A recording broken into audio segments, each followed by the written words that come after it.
What's up guys? Pagluluto lang ako ng gulay.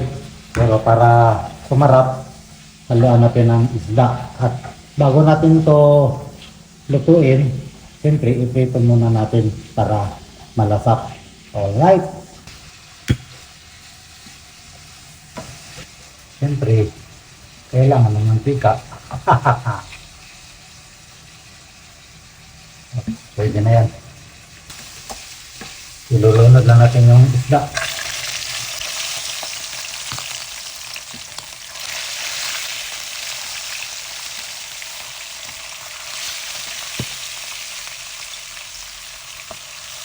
Alright.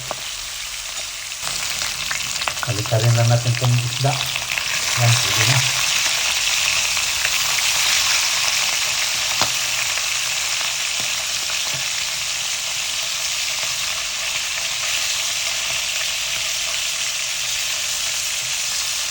Luto na itong pinirito natin isda.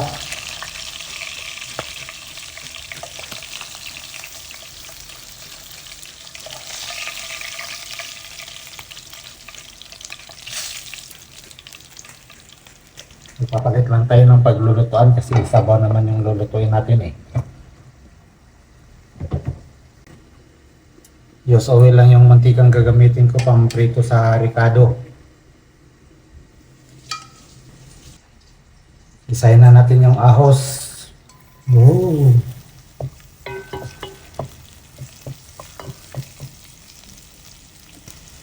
Tapos yung sibuyas.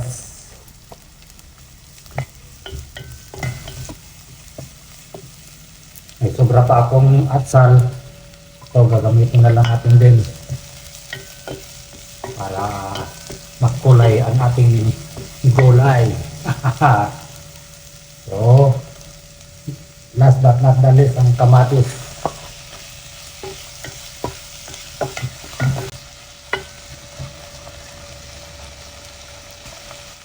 Lagyan lang natin ng mga 1.5 basong tubig.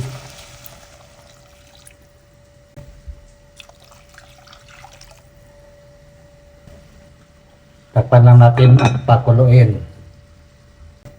Silipin lang natin kung kumulo na. Ayan.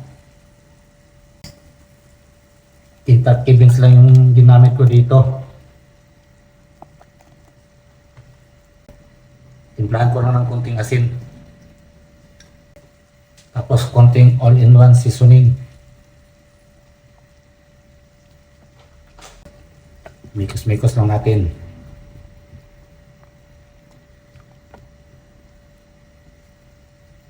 Siyempre, kailangan natin tikman kung sakto na ba yung timpla. Pwede na. Takpan lang ulit natin. Saktong panggulat doon sa gulay. Ayan. Kumukulo na. Alright. Nagbati ng dahon na gulay ang ginamit ko.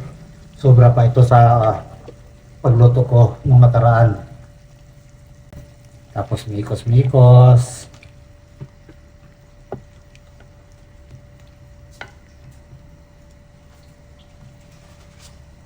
Ilunod na natin itong piniritong isda.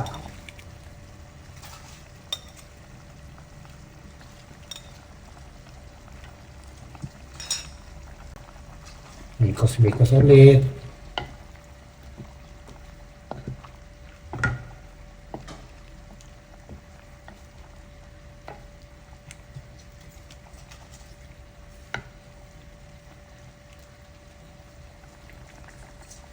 Garnish lang tayo ng dahon sa sibuyas